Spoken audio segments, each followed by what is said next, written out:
going live. Welcome back, ladies and gentlemen. I am one of your co-hosts, Blake Ruffino. Alongside me is my counterpart, Joe DeLeone. Good evening, good sir.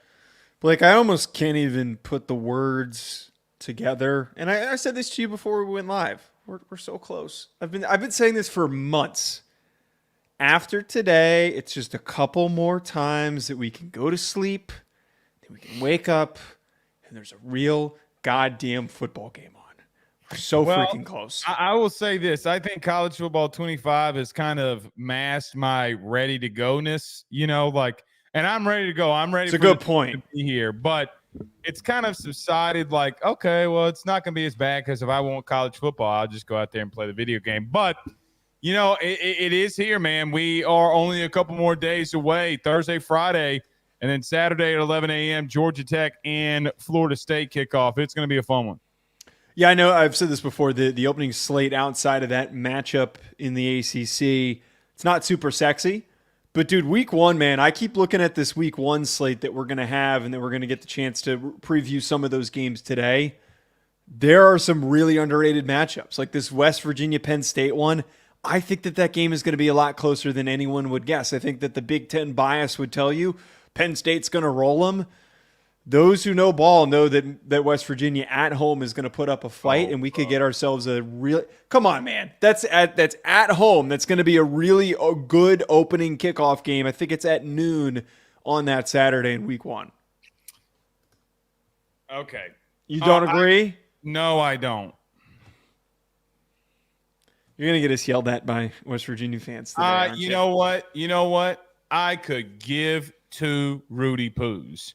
Now, I do think that we're going to, like we always do in week one, we're going to have an upset because we always have an upset in week one.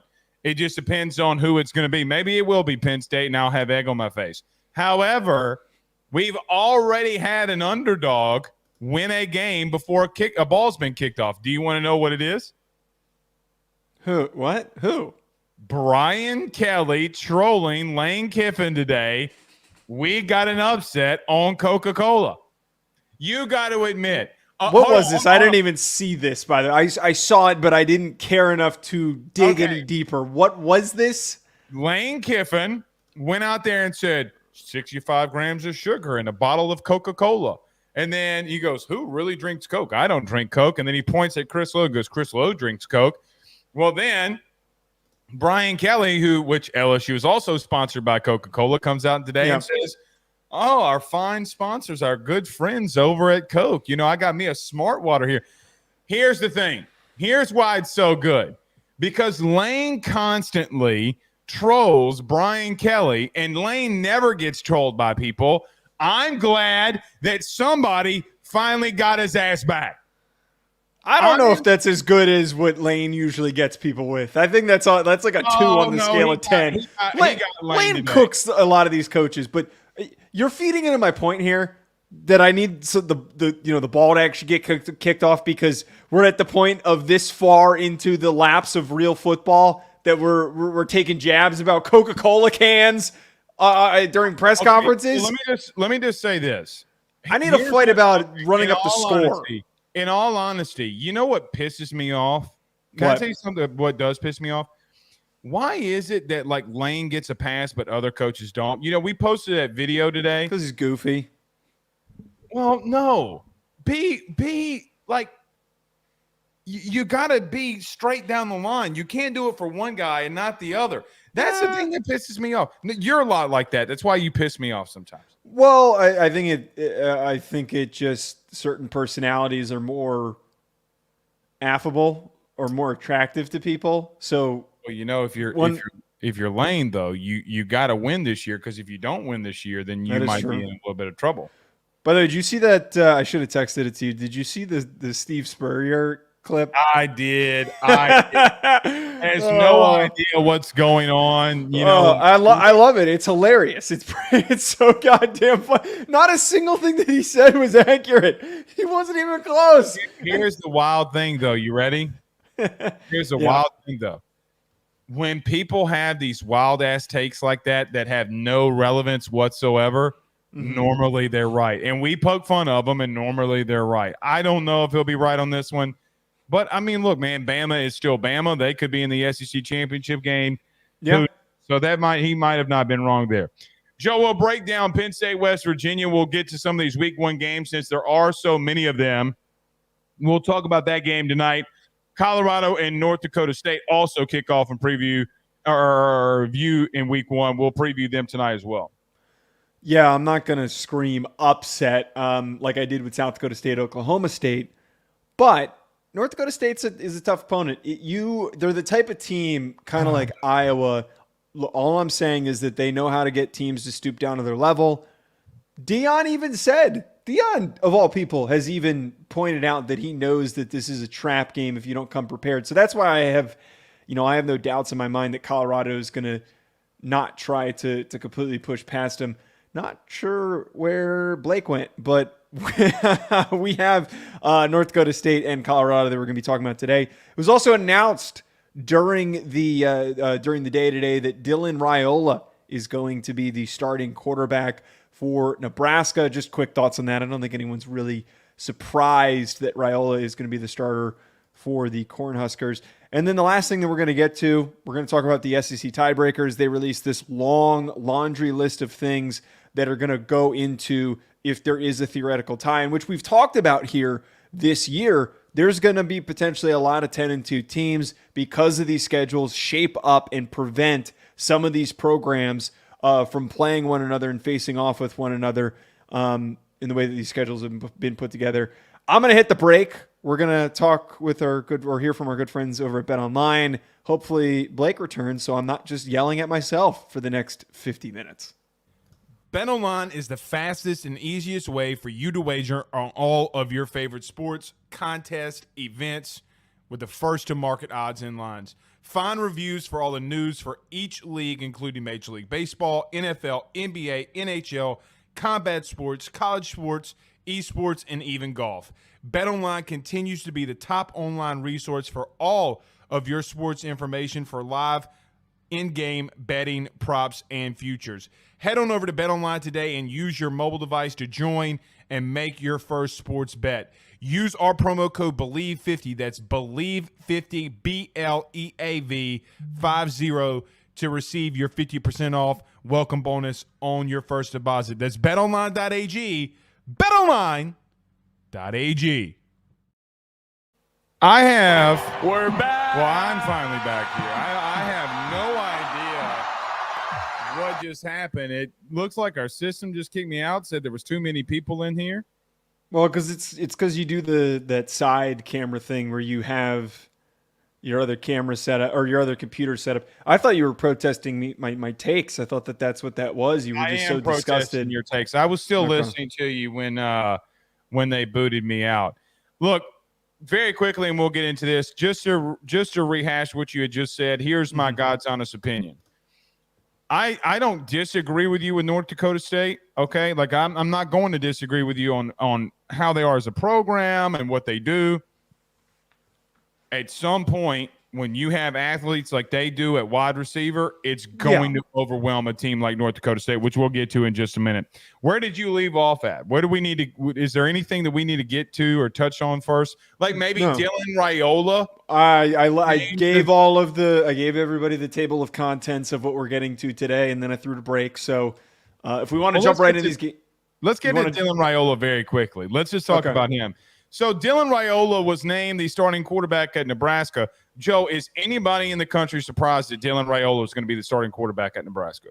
No, I don't think anybody's surprised, and this is a very smart decision by Matt Rule for understanding that maybe even if Raiola is 3/4 of the way ready to play, they're not in a spot right now where they're competing to win the Big Ten. They're just not there yet. You look at Ohio State, and there is a pretty big difference between them and as well as Oregon. Let him go out there, let him develop, let him build confidence and like being there at Nebraska. But more importantly, think about all the buzz that they're generating right now. And if he goes out there and they're getting the whole Mahomes comparisons that keeps getting thrown out there, the way that he looks on the field, if he has some highlight reel plays, it's going to help you in recruiting. It's just going to help with general exposure. If you can build the same hype train that we have with Arch Manning, who hasn't even touched the field, you are going to win in the recruiting space and continue to build this program. So this is Brilliant move, and it shouldn't even be overthought, and I'm glad that they didn't overthink it.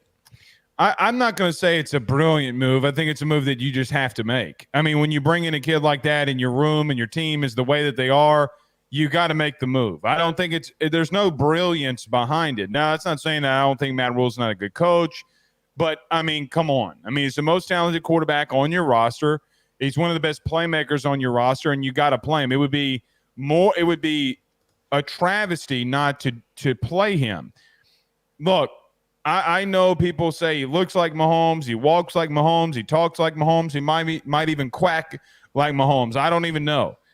The kid's got to go out there and he's gonna have some ups, some really good ups. He's gonna have some really big downs. That has no bearing on what he's gonna be as a prospect, as a quarterback. I will agree that it will help you turn some things around in recruiting.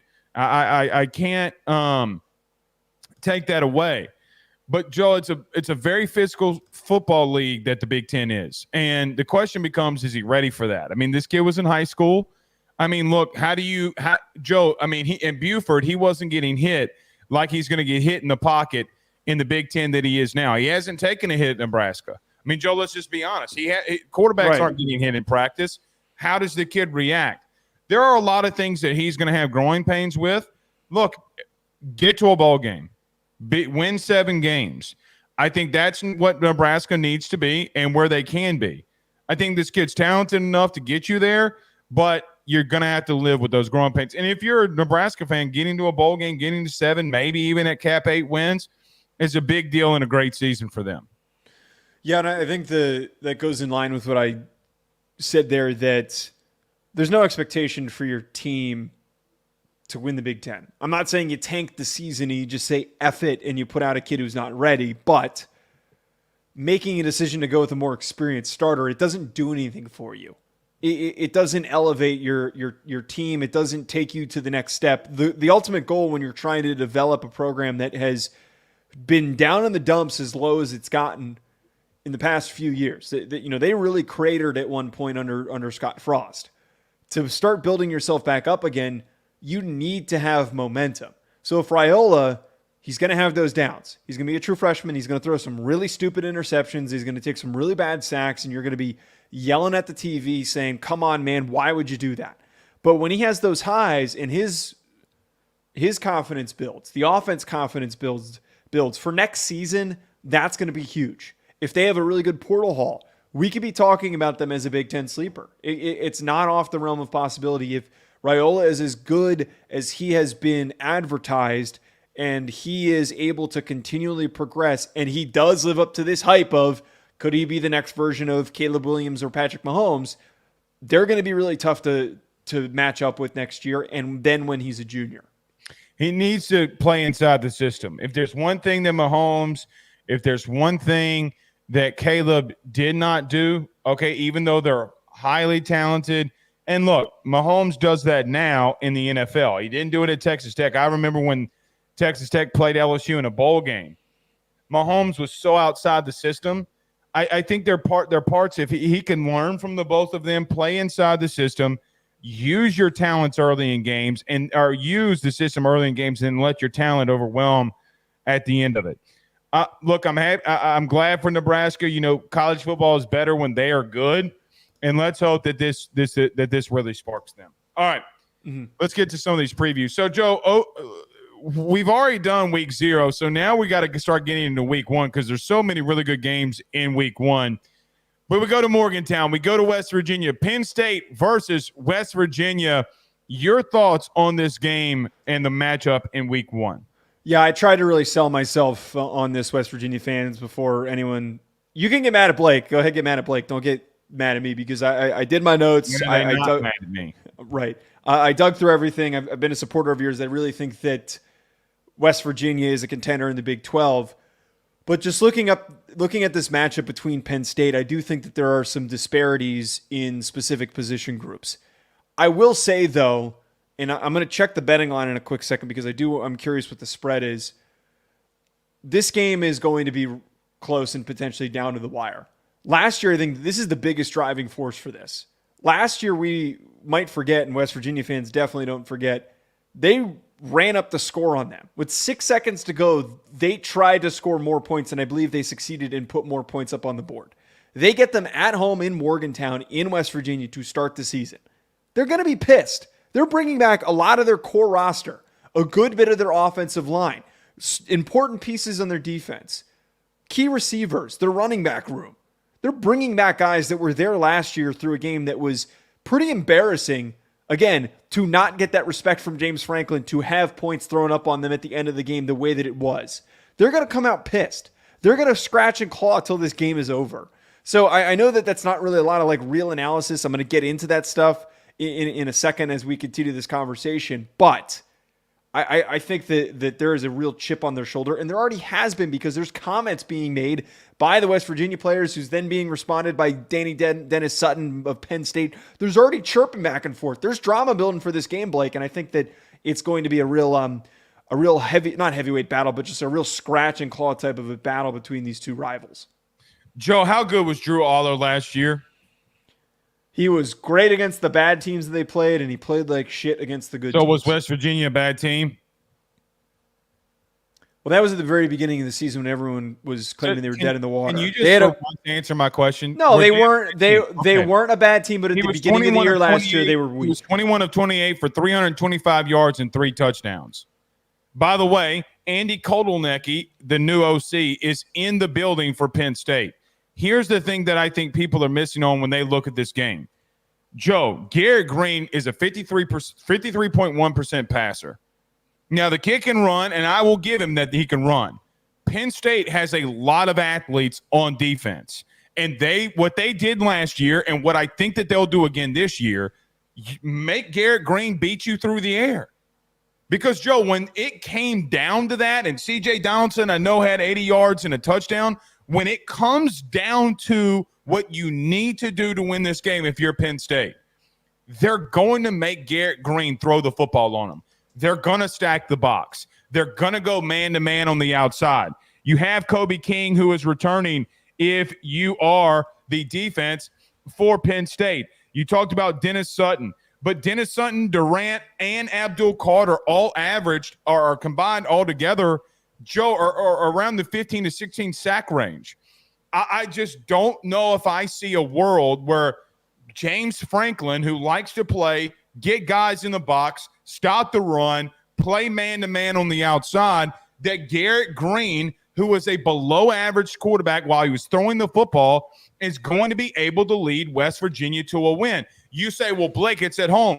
Joe, 53.1% completion percentage a year ago.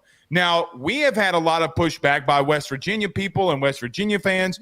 Oh, Blake's an asshole. He has no idea what he's talking about. Well, let me refresh you to all you Rudy Poos that were out there who were taking pot shots at me. Your quarterback was almost below average. Joe, throwing the football. Now, the kid can really run. Again, won't take it away from him. But, Joe, when you do the things that kid has done at times throwing the football, it would scare me if I'm a West Virginia fan. This is what Penn State is going to do. They are going to stack the box. They're going to make you throw the football and make you beat them that way. And, Joe, I don't know if I see a world that can happen. Here's another thing. I do think Drew Aller is going to take a better step under Andy Kotelnicki. I think Andy Kotelnicki is one of the best OCs that is, I say, top 10 OCs in the country. I think they're going to be better offensively. You know, listen to a lot of people around Penn State. Joe, the biggest thing coming out of Penn State to some extent is how Kotelnicki is getting playmakers the ball quickly in space. That was their biggest issue that they had a year ago, right? Hey, Coach Franklin, are you going to take deep shots? Can you get your playmakers the football outside of Allen and Singleton, your two really good running backs? Oh, by the way, Joe, they have also, too, Penn State has two really good running backs returning, just like West Virginia does.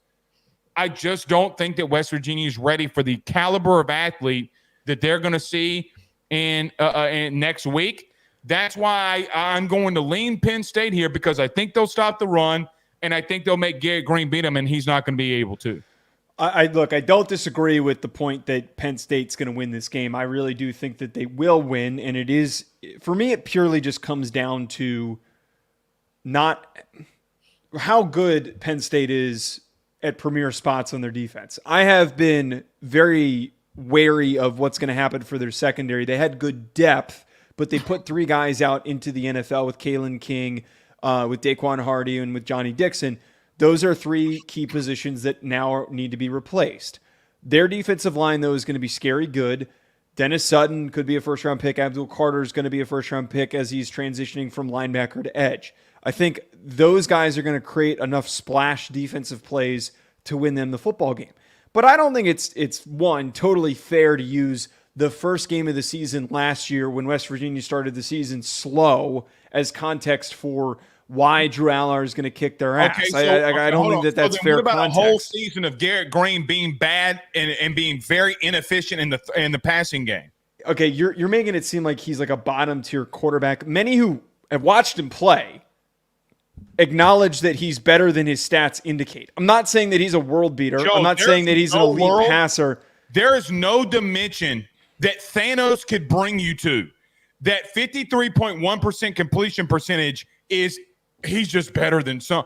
Joe, get out of here with that. If Drew Allar was 53% completion percentage guy, you would say he was Tyler Van Dyke. You would say he was the Rudy Apua's quarterback. I'm not hyping up Garrett Green to say that he's better than Drew Allar. That statement's not being said by me, but I think that you're underestimating how good he is. He finished his last 2 games during the regular season. He was well over 60% completion percentage. He had a couple rough games that drove down his completion percentage.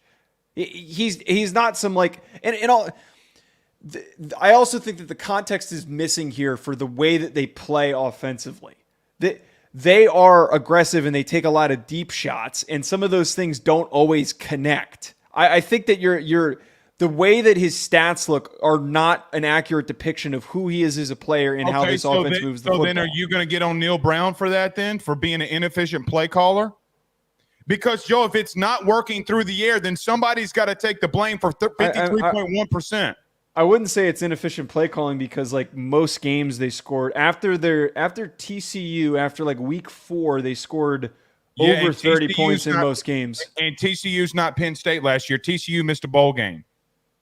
I said after week 4, they started the season slow. Most would agree that they started the season really freaking slow. And who did they play? In the first 4 weeks of the year? No, at the end, after those 4 weeks. They lost to Houston, they lost to Oklahoma State, and then they went on a run beating UCF, BYU, Cincinnati, and Baylor. So the bottom tier of the Big 12. I'm not trying to poo-poo on West Virginia. I'm not. I think that there'll be a solid Big 12 team. But, Joe, come on, man. I'm not saying that West Virginia wins this game. I talked myself out of it. I did enough research to say that. But if they're not going to win the game, that means that they're going to efficiently stop the run enough and make Garrett Green have to beat them through the air. So you're going to now have to pick a side of where you're going at. Because if they're going to win the game, one of those things have to give. What do you mean I'm at to pick a side that I'm going at? The side that I'm picking is that this game is going to be closer than you're predicting here. Okay. It's going to be closer than 10 points. It's going to be closer than it's going to be a touchdown or less. You're outside your box. This team is way better than you think it is. It's much better than you think it is. This goes back to my whole point during the preview. No, you're just so bad. You're so down on Penn State. Joe, you're not looking at the logic. I'm justified in being down on Penn State. They put a shit ton of talent into the NFL. They departed a lot of important players. West Virginia's bringing back a ton of guys. Joe. Experience is important. Okay, They were a young team last year. Okay, name what team I'm mentioning when I tell you this. Quarterback returns, 2 premier running backs return. Your best edge. What about their offensive line? Hold on. God damn it. What about their offensive line? Joe, are you really going to sit here and tell me that you think that West Virginia has a better offensive line than a team they do? Ask anybody. They're considered to be one of the best. You said that Oklahoma State's offensive line was better. West Virginia's is much better than Oklahoma State's. Okay, much better. PFF has Oklahoma State as the #1 win rate in the entire college. Those are a bunch of fucking numbers. I don't just take data for what it is at face value. Those numbers are. They also have some kid at Jacksonville State as one of the highest graded guards. Oh, and you know what? You're right. You know what? Andy Kotelnicki, which you have not brought up yet, means nothing. I've been the biggest champion of Kotelnicki. I've been one of the biggest champions of it. They have the better staff. They have the better defense that can stop the run. Joe, when you can go man-to-man on the outside and stack the box, you are going to be tough to beat. You say that with such certainty. They have a completely new defensive backfield at corner. Their slot corner and both outside cornerbacks are new guys and a new defensive coordinator. We don't know what Tom Allen's going to be like. We don't. We have a pretty damn good idea what Tom Allen's going to be like. Stop that. I think that you're discounting this team. If this was at Penn State, who is a premier top 10 team at the current moment, is going to beat them. I think that it is a fallacy that Penn State is a top 10 team. They are replacing a lot. I think that they are going to be good and competitive this year, but I don't think that they're as powerful as everybody thinks that they are. They're ranked number 8 in the country or wherever they were. So then break down the game. Then what's going to happen? Because you can't. The way that I see what you're saying is you can't have both. Because Joe, there's going to come a point if you say Penn State wins by 10, okay, or within 10. There's going to be something that they do to stop them or score late or score in the second half when depth takes over. If they're going to win, they're going to do something to clearly over-prevail from West Virginia. What's that going to be? Well, that over-prevailing to get past the yelling that we're having. Yeah, I agree. I think Penn State's run game is going to be extremely dynamic. Okay, well then why were you talking to me about their offensive line then? I'm just pointing out that there is a deficiency there. So you said, well, Blake, who's got the better offensive line? And I asked you, well, how are they going to win the game? And you said because they're going to run the football. So what are you doing? Stop. That I can point out the fact that their offensive line is weakened because they put out a kid in the first round and their starting center is gone. 2 of their most important offensive linemen are gone. And I believe they had a third that was also drafted. And did they not go in the portal and get one of the best right tackles in the portal? You have criticized Michigan for replacing most of their starters. And Most of their starters, they're replacing all of their starters. But they also went and grabbed one of the best guards in Josh Preeb to re-bolster that offensive line, and their O-line depth and recruiting is some of the best in the country. Joe, when you're returning 60% of your offensive line, it's different than 100%. Do you know how the math works? To get back to my point here, I think it's necessary to point those things out when having this conversation. But yes, if Penn State wins this game because Nick Singleton is an extremely explosive athlete that doesn't need perfect blocking in front of him, he is now being placed in an offense that, as you mentioned, knows how to activate guys in space and how to create space. I actually wouldn't be surprised if we don't come into this game and Drew Allar is a little bit better than last year just in his general game-to-game average, and if the reason why they win is just purely because of splash plays from Singleton. I think that is the real winner in this game, the real MVP of this game, and the guy that's going to take the huge next step forward. I'm not necessarily sold on the rest. Here's another thing that you're not accounting for. What is West Virginia game planning against? Let me give you this. Penn State knows exactly what West Virginia is going to give them. Right? There's not a lot of staff turnover, not a lot of personnel turnover. What do you really know of what you should expect from Penn State offensively or defensively? Which they could. Well, you faced Kotelnicki in the Big 12. Yeah, fair. But you're talking about going up against an Aussie in a new place. Systems change. Like, I'll give you an example. I'll use your team for an example. I heard that Notre Dame is going to use more 12 personnel at Notre Dame versus what they did at LSU. Mike Denbrock went more 4 wide than anybody in the country last year at times. Yeah. Personnel dictates that. What are you game planning off of?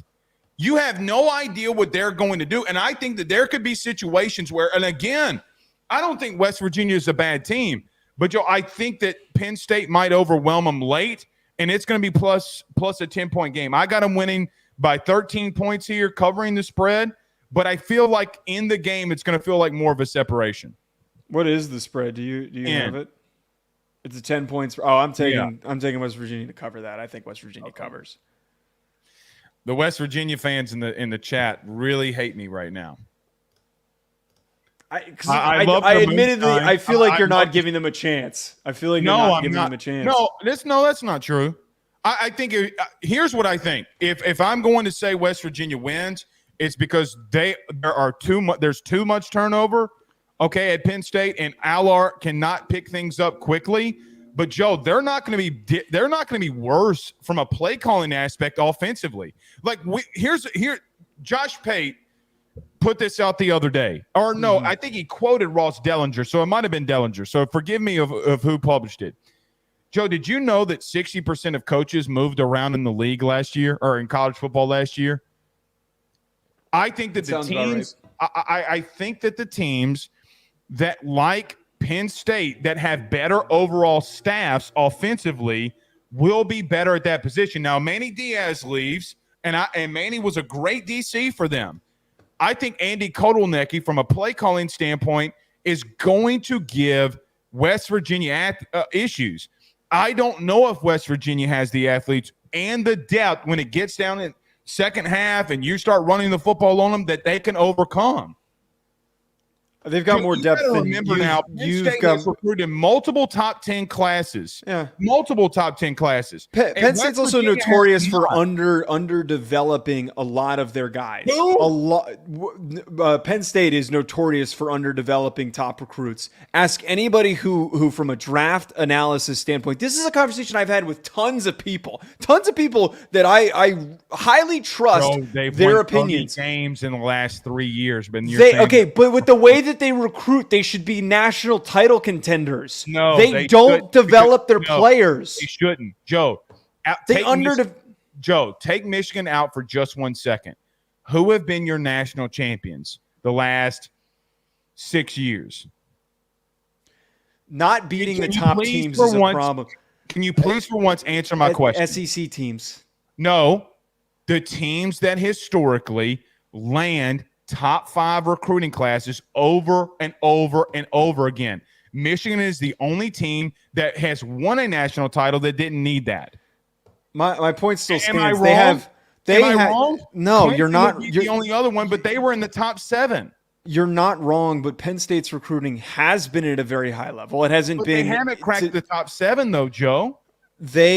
My point still stands, though. They have a lot of freakishly athletic guys that don't play to their true potential. They have a lot of guys that when they get to junior year, they stay stagnant right where they were. And I stand by that point because I watch so much goddamn film of these Penn State guys, and the opinion of that sticks for every single one of them. 3/4 of the way developed. So I spare me with the one team is vastly more deeper and more well recruited than the other.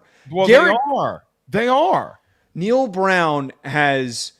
I think that Neil Brown's a better coach than Franklin. No. I'm going to go as far as say that. I think that Franklin is extremely overhyped. Get out. Okay, well, what is his natural rating? What are Franklin's signature premier wins? What are they? He won the Big Ten. What year did he win the Big Ten? What year was that again? I forget the year. I'm trying to remember who he beat that year.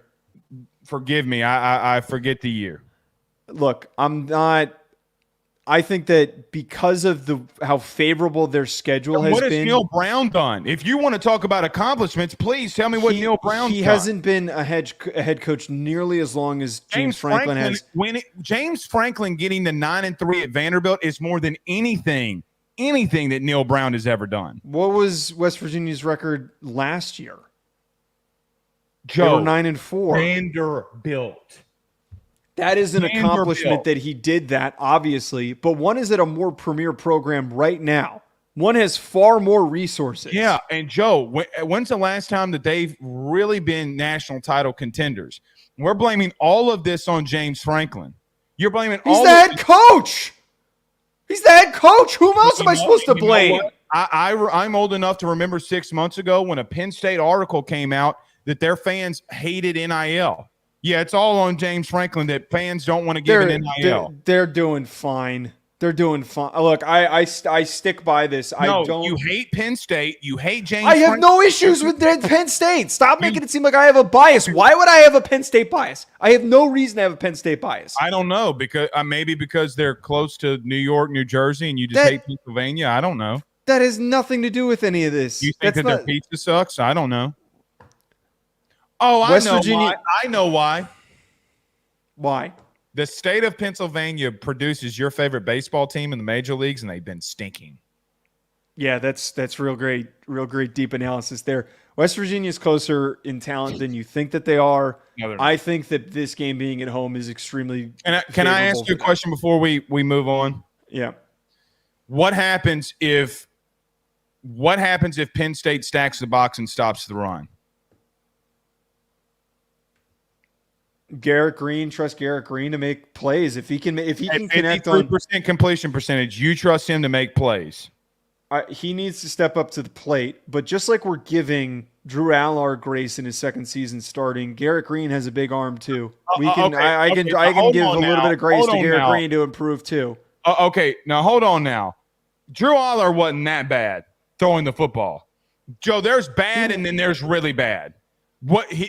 I've watched that kid play, and he's a very gifted player, but he makes some errant throws. Some very errant throws. And you know what? I know you talk about that secondary being replaced. I don't disagree with you. Joe, Penn State's talented enough that if you make errant throws on them like that, they're going to pick the ball off.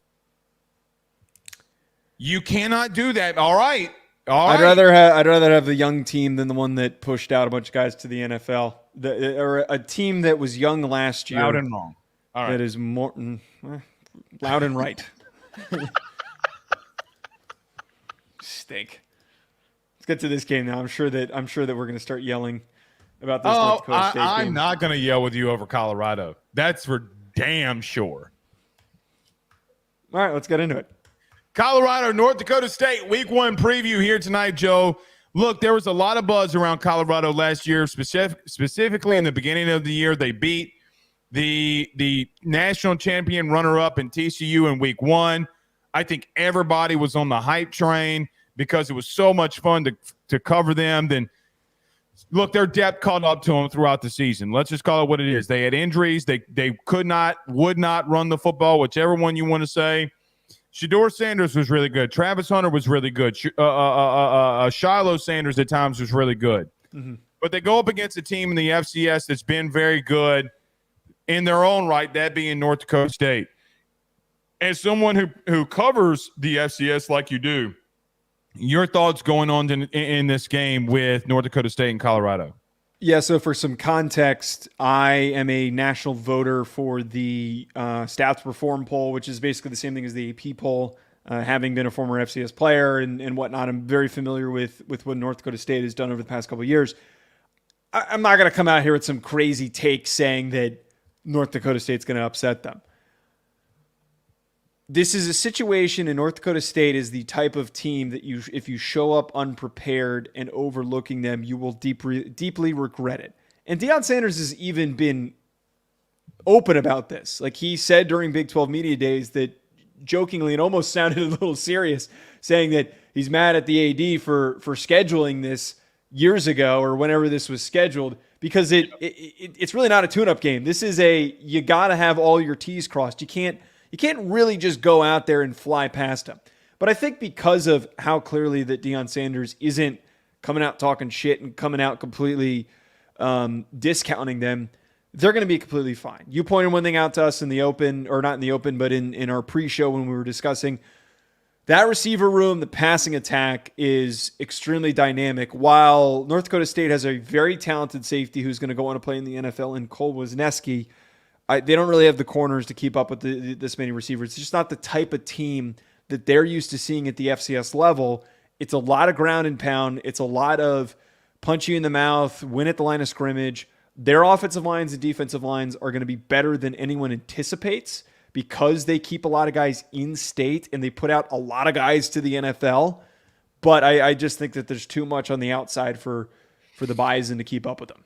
So look, I'll get to that in a little bit, but here's the thing. If you're North Dakota State, what you have to do to keep this game close, there's a brand new offensive line in Colorado. You're going to have to send the heat. You're going to have to confuse them up front. You have a true freshman at left tackle, Joe, that you're going to have to confuse. I know the kid was a 5-star. It doesn't matter. look, there are things that will be thrown at you in college that no matter how talented you are, that if you're confused and you don't know what to do, it can really burn you. Mm-hmm. If you're going to keep this game close, the way that I see it here would be defensively, you got to get after Shedeur Sanders. I'm rushing off of the left side of the offensive line since you do have that true freshman. But to your point, and we were talking about this in pre-show, Joe, if Omarion Miller is the fourth wide receiver at Colorado, and I would even put him fifth because Travis Hunter will be rotating in there. Right. Joe, they don't have the depth nor the talent to cover all those dudes. And for that reason alone, I'm not going to say it's going to be a blowout or anything like that. I just think Colorado, top to bottom, is more talented. They have more guys. And I think North Dakota State does present a very tough matchup for them. It's a completely different style. It's like choose your fighter, Joe. Do you want the guy that's going to punch to the body or do you want the guy that's going to jab to the head? Pause. It's a completely different style of fighter. The thing for me that I want to see for Colorado in this game, are you willing to run the football? Are you willing to hand the ball off and get 3 yards, 4 yards in a run? That might be tough to do this game. Well, seriously. Well, here's the thing. That might be fine and dandy, and it might be tough. But here's the problem with that. You got to show me that you can try to establish it. You can't put everything on Shedeur Sanders like you did a year ago. Joe, he had 430 passing attempts last year in 12 games. That is a lot. Insane. They threw the ball all day long. It was more air raid than anybody in the country. They would throw the ball at premium. I think against USC, they had 27 straight passing plays, Joe, with one run. You can't do that if you want to be a serious football team. Show me that you want to try to establish the run. Here's the second thing. Joe, defensively last year, you were horrid.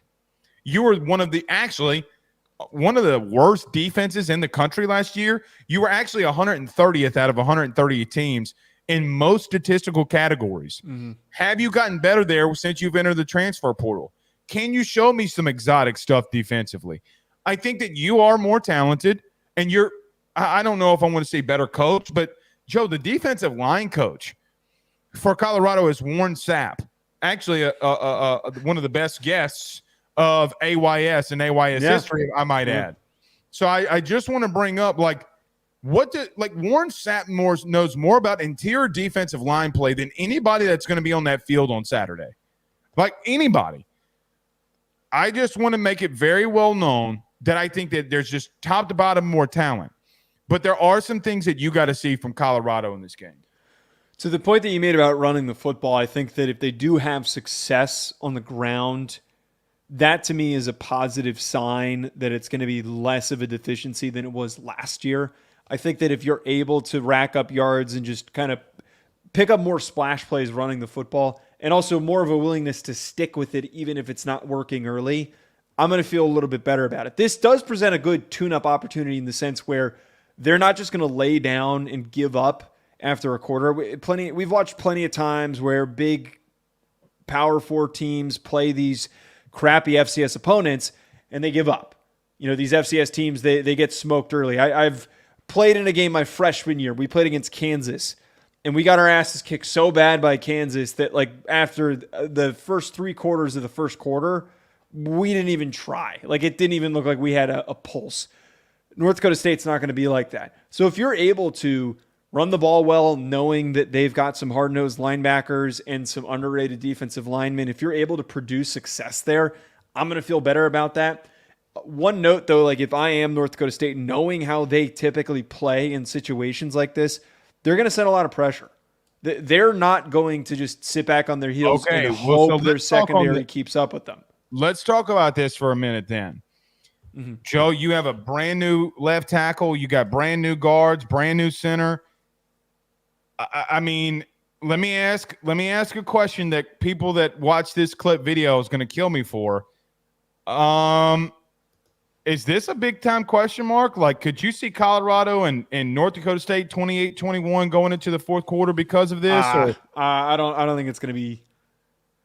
There's going to be too many just big explosive splash plays in the passing game, in my opinion. You have made the most clear, important point here. Joe, if he can't get the football off, it doesn't matter how good those receivers are. It's a good point. It's actually a very good point. If this game is close, it's going to be for that reason. It's going to be because they don't counter properly. And look, I will say this. Somebody pointed out something about Shurmur. I keep forgetting that Pat Shurmur is the offensive coordinator. I detest Pat Shurmur. I'm a Giants fan. I have watched that man for way too many football games. He is not a good play caller. I don't care if I get yelled at for this. I would just pay close attention to the decision-making in this game. And look, there was a drop-off. There was a drop-off when he was calling the plays at the end of last year that was maybe not as tangible or noticeable because Colorado wasn't getting the same level of attention as it was early on in the season. But, if this game does end up being close, though, man, it's going to be because North Dakota State just all-out sends pressure, and Shurmur does not do an effective job of countering against it. What do they have to lose? North Dakota State has nothing to lose. That's the point. So, look, I know that there's production along the Colorado offensive line. Like, it's not like you're not getting scrubs. Like, they didn't go get just scrub dudes from the portal.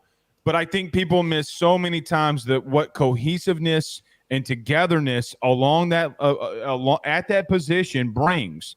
Look, Joe, I played it. Joe, if you don't know what the man to your left and the man to your right is going to do if you're in the interior, you will be in trouble. Like, bro, me and the two guards that I played with literally went everywhere together. Literally. I wanted to know the way that they thought. They wanted to know the way that I thought. And the same for guys like Kevin Hughes, who played at St. Louis for a long time with the Rams. I got to know what you're going to do if there is certain situations that are being called, because if you're going to know to pick that blitz up, I'm not going to call it and give it early in the game, right? Like I'm going to let you do what you do. I'm not going to, as a center, I'm going to give away as least amount of possible as I can, right? I'm not going to be a chatterbox out there other than identifying who the middle guy is, where the outside will is, all those kinds of different things. If there is a matchup, here's the two biggest matchups. We talked about them. The DB room for North Dakota State, I don't think they have any chance there because of the talent that Colorado possesses. But I think if Colorado makes the statement, it's because the offensive line is going to be better than what maybe some are anticipating. But here's another thing too. They're going to run the football better. They got to run the football better this year than they did last year if they want any type of success. Yeah, before we get we're not, to be perfectly clear here, we're not saying that Colorado is going to be a 25, 30-point spread here. Yeah. We don't think that this is going to be a close game, and we think that Colorado is going to start the season with a strong opening statement because, first of all, they need to. Like, they need to come out and say, like, they started one with anyone who didn't matter. Well, I think that what's coming into this season is far different than coming into last season, because last season everybody was excited and had low expectations. And then they started talking a lot of shit, and then they started to struggle. So now a good chunk of people, we're not some of these people, but there's a good chunk of college football fans that maybe were indifferent or maybe were rooting for Deion Sanders in Colorado that turned into serious haters. I know that they don't care about silencing anyone. Fans, Lakers fans, Cowboys fans. That's the other teams they root for too.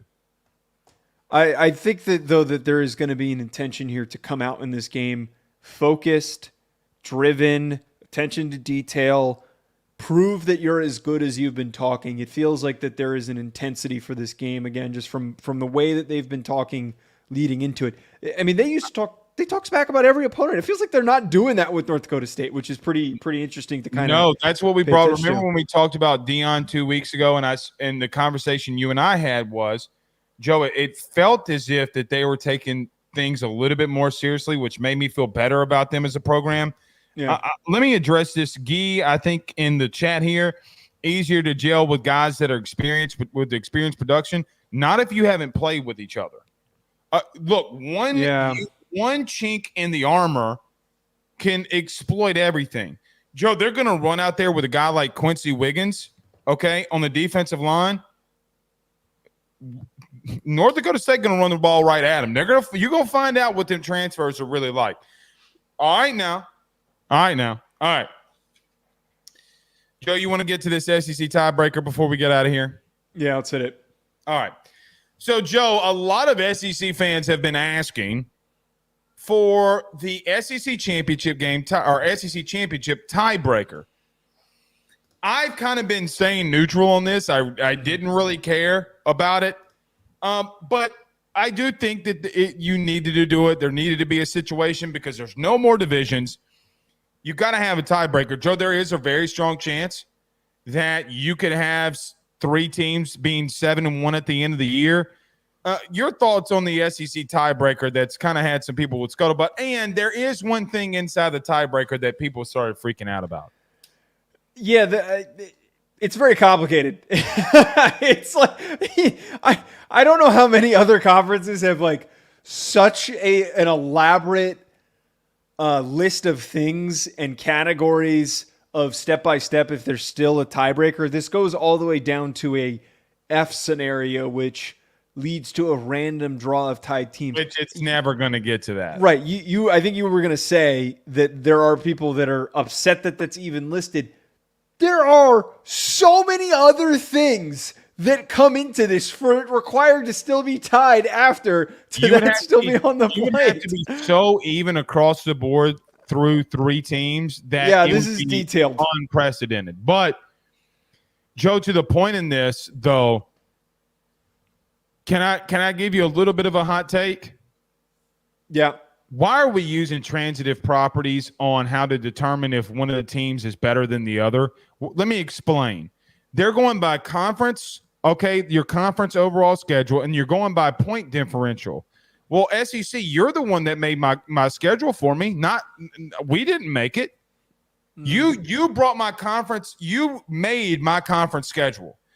So, for example, if you're Missouri, just throwing Missouri out there, and you're one of the teams that's 7-1, and people say, well, Missouri had a softer schedule than the other two teams that they're in there. If I'm Missouri, I'm saying to myself, well, I went on the road to Georgia.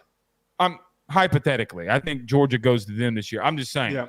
Like, I went on the road here. What are you talking about? You made my schedule. Joe, can we come up with, like, better logic than transitive property? Like, for example, if Georgia's in a tiebreaker with Ole Miss and Texas, and Georgia doesn't get in because of a situation that they went to Texas and won by 3, but Ole Miss won by 7. You know, like, those are the small things that I'm like, things aren't created equally here, man. Why are we using those? Here's another thing. Let me ask you another question.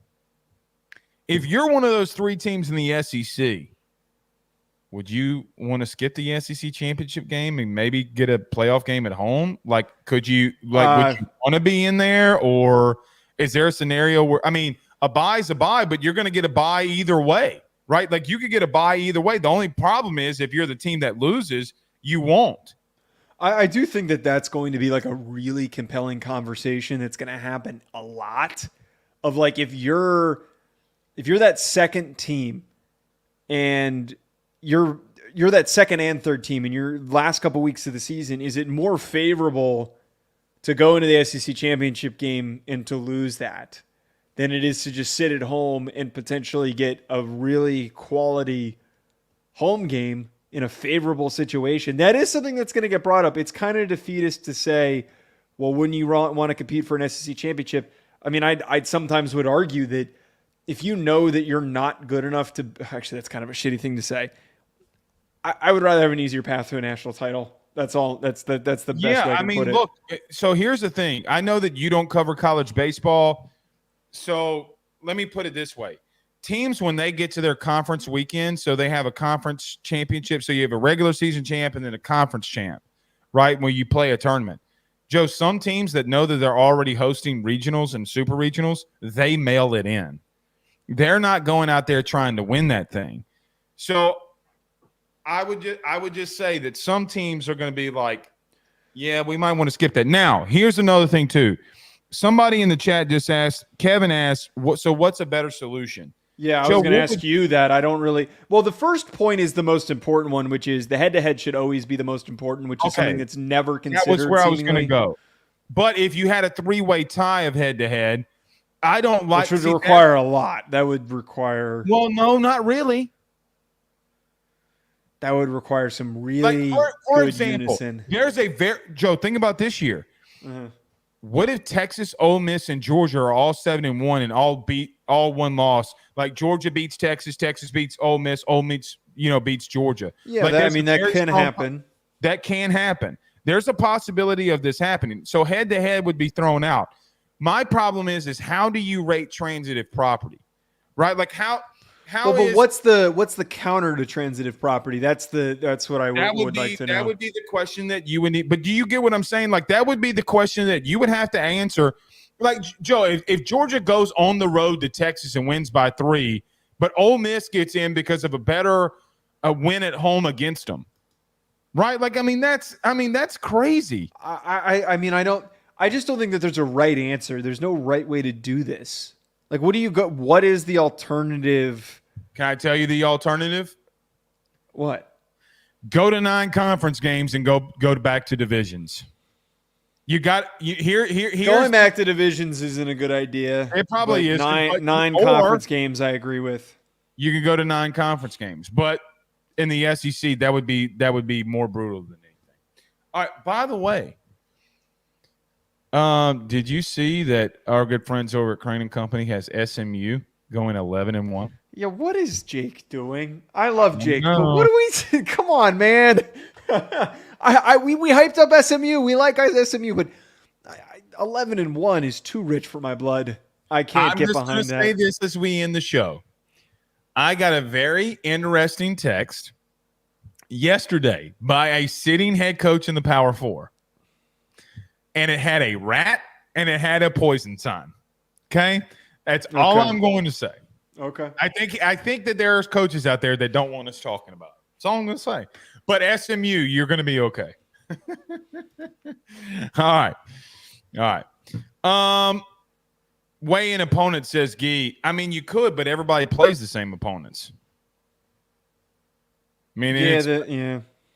Anyway. That's all right. We'll see y'all again on Sunday. Joe, we got football on Saturday. Reaction show. We get to react. Juiced up, Blake. Pause. Okay. See you Sunday. Peace.